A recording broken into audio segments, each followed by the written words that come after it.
vedare tinokuchingamidzai zvekare kune chimwe chirongwa pano paZim Facebook Secrets and Confessions. Tadzoka zvekare nemamwe mamessages. Ndegedzai tibva tapinda mumamessages edu atadzoka takakubatirai. Message yedu yekutanga yakamira sekudai so: hanzi makadi zvenyu mukoma, ndinokumbirawo kuti muge muchindiposterawo nyaya yanguwo makaviga chitupa changu. Ndauyawo pano ndiine confession yangu yandiinayo. Confession yangu mukoma yakamira sekudai so: zvinhu izvi pazvakaitika ndainge ndichiri kuma 15 years. So tainge tiina vamwe bankuru ava kuti tinge tichitozozviziva kuti chainge chakauraya mudzimai wavo zvekare nevana vavo mushure mekunge vamboenda kuUK. Pavakazodzoka, gogo ndivo vainge vakazvikonzeresa nekuti vainge vasingavafarire amai guru ava. So chakazoita kuti tinge tichizozviziva ndechekuti mushure mekunge amai guru vashayika uye zvekare nemakazins edu ine car accident, so pane pamwe apo bankuru pavakazoya kumusha vakauya mukomanashi vainge vava nemudzimai wavo munyowani. Apa amai guru ava vainge vatova nepamuviri. Zvino ivo gogo vainge vachida kuti mwana weshamwari yavo ainge akabvawo kumereji ndiye wavainge vachida kuti ange achizoroorwa nabankuru. I still remember that because ndini ndakatotumwa nagogo kuti ndinge ndichienda kunobvunza kuchikoro kuti bankuru vainge vasina kumbofona here, because makore acho iwawo vanhu vazhinji vainge vasati vava nemafoni. So ndakaenda kuya ndokubva ndabvunza headmaster kuti bankuru vainge vasina kana kumbogara vakafona here. Ndokubva headmaster vazondipa bepa iro ravainge vakanyora zvose zvavainge vaudzwa nabankuru pafoni. Saka bankuru vaiti each and every time pavaiuya kumusha mukoma taitoenda nengoro 2 kana 3 because vaiuya vaine magroceries anenge akawanda. So nagogo takaenda takati takamirira bhazi paya, gogo mukomanashi ndakaona vachidonha nyoka muchiuno. Ipapo pandakaona gogo vachidonhedza nyoka muchiuno ndakada kuridza mhere, but vakabva vanditi iwe kwana, iwe wazvinzwa zvaunenge waona wazviona, haufaniri kuti uchizviudza kana munhu. Saka ndakafungidzira kuti ndini ndega ndainge ndaona nyoka iyoyo. Izvo ndini nehanzvadzi yangu neimwe cousin sister yangu mwana wekwabamunini tose tainge tiripo takaona gogo vachidonhedza nyoka. Nyoka iyi mukoma yainge iri yebrown, iri cobra. Yakati yadonha muchiuno mavo ndokubva yamhanya zvekare mukomanashi, ndokubva yatongonyangarika. Mushure mekunge tazogamuchira bankuru nemudzimai wavo mutsva, mangwana acho makuseni munin'ina wangu akarota hope idzo dzaakazomuka achizondiudza achinditi ndarota gogo vanga vakatanyanga amai guru. Vati vakavatanyanga kudaro ndabva ndazoona kuti muchinhu chavo mazobuda nyoka. Nyoka iyi yanga iri yebrown, yakatofutisa pahuro, iri cobra. Saka yabva yachizopinda mudumbu raamai guru ndokubva yazotanga kudya mwana.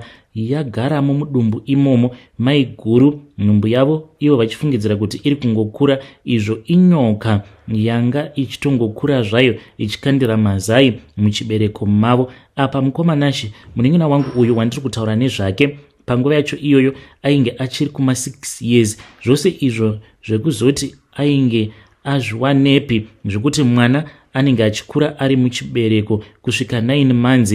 The way that she explained mukoma sekunge ainge atova munhu mukuru. Ndakabva ndamuti usaudza kana mama, because ndainge ndatoona kutoti gogo ivo vainge vari muroi, uye zvekare necousin sister yangu nehanzvadzi yangu takatozototaura nezvayo nyaya iyoyo nedzimwe hope dzatainge tava kungoramba tichingorota. Saka amai guru ava vakazosiwa kumusha nabankuru. Ipapo I think ndipo bankuru pavakaita mistake, because munin'ina wangu aitongoramba achitongorota hope, achirota sekuru baba nyakubereka vana baba vedu vainge vachiti udza Eric kuti ange achidzokera kuHarare nemuroora wangu, nekuti pano kana akangosiya muroora uyu ndaona muno mumusha mazoita ngozi. Ingozi ka iyi yamuri kuparirwa nemudzimai wangu. So aiti kana akandiudza ndobva ndamuti iwe usamboudza kana ani zvake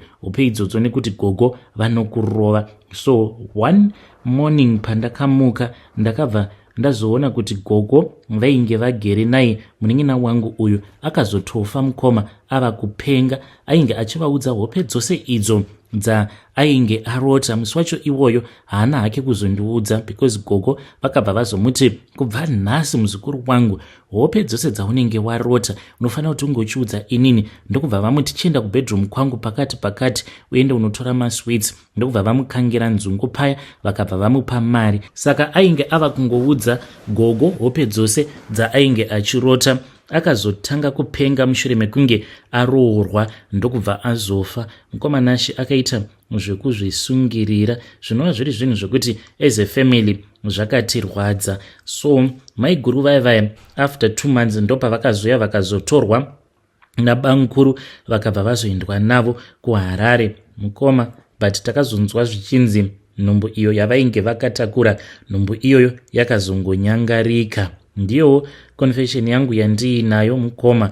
Vana baba vakasvika pakufanana mama ndisina kana kumbogarawo ndakavaudza kuti izviwo ndo zvakaitika ipapo mushure mekunge mudzimai wabamukuru ashaika nemacousins uye zvekare pavakazoroora zvekare pavakauya naamai guru chakazokonzeresa kuti zvinge zvichinzi mwana ashaika because vakatoenda kuchipatara madoctors vakabva vatoti it was a false pregnancy, mwana haasisimo mudumbu. Izvo tainge takatomboona nyoka iyo yakadonha muchiuno magogo yakazorotewa zvekare nemunin'ina wangu. Nyoka iyoyo ichidya mwana ainge ari muchibereko maamai guru. Ndiyo secret yangu yandiinayo mukomanashi. Dzimwe nguva ndinombozvibvunza kuti ndodiniko ndozomboti one day mugroup ndongoita iri audio here ndichiudza vanhu zvose izvo zvakaitika, just like what I have told you mukoma. Kana mukapostawo nyaya yangu ndiziviseiwo, ndichange ndichizotevererawo ndiri mucomment section. Vedare ndo message iyo yandakatumidzirwa ichibva kuna vanzvadzi vedu avo. Ngatizamei kuti tinge tichitaura navo vanzvadzi vedu ava mucomment section. I really think kuti vanzvadzi you need to tell everyone in the family sezvamataura kuti muri kuda kuzongoita iri audio muWhatsApp group. Mungoudza vanhu everything that happened. Pakaipa. Regedzai tibva taenda panyedu inotevera. Nyedu inotevera yakamira sekudai so. Hanzi makadi zvenyu mukoma, ndinokumbirawo kuti muge muchindiposterawo nyaya yanguwo makaviga chitupa changu. Ndino umwe murume uyo wandiri kudanana naye. Murume uyu mukoma kumuda handimudi, ndiri kungomudya hangu mari. But now ndava kunzwira tsitsi mukadzi wake. Pose apa mukadzi wacho ndainge ndisingamuzivi, but now ndava kumuziva mukadzi wacho. So now it is very painful kuti ndingoramba ndichimudya mari murume uyu. Manje iye ari kurambwa. Ndoita sei? Apa handisi munhu uya wekuti ndinokwanisa kudanana nevanhu vaviri at the same time, because pandakataura neimwe friend yangu akabva anditi iwe hazvinetse, just make sure kuti unongotanga kutongomuchita then iye anobva atongoona kuti hauchamudi. But ndambozvizama mukoma, ende pandakazonosangana nevamwe baba pabonde I did not even enjoy. Ndainge ndichitosema kuti apa ndine umwe munhu wandiri kurara naye kusaidi, now ndava kurara futi nababa ava, please ndibetsereiwo. Murume uyu paakandipfimba ndakatomuudza kuti iwe inini hangu handikudi, handiti kukunyepera. But akabva achizotanga kundiratidza tumwe tumari twake twaainge ainatwo. Apa ndainge ndagara ndiine maprograms angu, ndobva ndangoti it is okay, munhu kana ada zvake kudyiwa kondingagoitawo sei. Mukomanashi ndipo apo ndakabva ndazomubvuma akabva atanga kundipa mari kundibhadharira rent, anondibhadharira rent and everything mukoma, kurukiswa musoro, kutenga hembe, kuita sei ma-allowances akawanda aanondipa. Saka mukadzi wacho akazosvika pakuzviziva kuti inini ndiri kudanana nemurume wake. Saka akabva azondifonera mukadzi wacho, but ainge achitochema. Ndokubva azonditumidzira mapictures achindirakidza kuti kana mufiriji mainge musitomborina kana chinhu mukoma, munoziva kunonzi kuhaura. apa anouya kwandiri aine mazimari obva anditi bebi unofanira kuti unge uchienda kunozvirukisa musoro, yet kumba mukoma mwana hanzi anosvika pakuswera muswere wese wezuva asina kana kumbopfeka pampa nekuda kwekuti mukadzi wacho anenge achishaya 5 rand yekuti anga achienda kunotenga mapampa aya anotengeswa 1 ndodiniko mhuri yeZimbabwe. Murume uyu handichatomudi nekuda kwekuti haatokwanisi kana kutoriritira mhuri yake, yet anouya kwandiri aine mari yakawanda kudaro just to spoil me. My friend said, iwe chingodya mari then kana wapedza kuvaka, because ndiri kuvakirawo amai vangu imba kumusha, hanzi obva wazomuramba, kana kuri kunzi you cannot wait, chingotomurakidza kuti watova nemunhu. Mukoma ndibetsereiwo. Hei vedare ndo message iyo yandakatumidzirwa ichibva kuna vanzvadzi vedu. Vanzvadzi chingobudai pachena, munhu uyu urikuda kungomudya mari chete.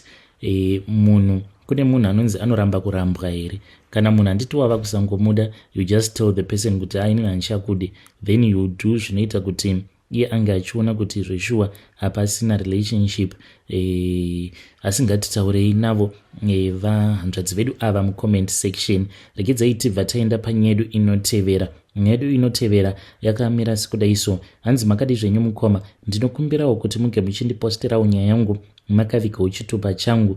Handichatauri hangu gore razvakaitika, but there was this other family yakatobuda panews. They all passed away in a car accident, all because of me. Saka this happened after mukoma wangu vabva mukuwinawo etenda. Zvinhu izvi pazvakaitika inguva iya yana Jay-Z pavainge vachiri kutonga muno muSouth Africa. Saka ivo mukoma vakabva vazobata tenda. Mukoma vakawana mari yainge yakawanda, ndokubva ndazoenda ndikabva ndanotengawo motikari yangu. Ndakaenda ndikanotenga motikari which was worth 1.8 million rands. So this was like a beast on the road. Rimwe gore when I was driving to Zim, mukoma nash, whilst I was driving, there was this other family that were driving in front of me. Saka pakabva pachizodarikawo mamwe makaradi. So this man then gave me the nod yekuti let us race. So akabva achizotanga kudriver very fast. Mukoma nashi, I wanted to show him kuti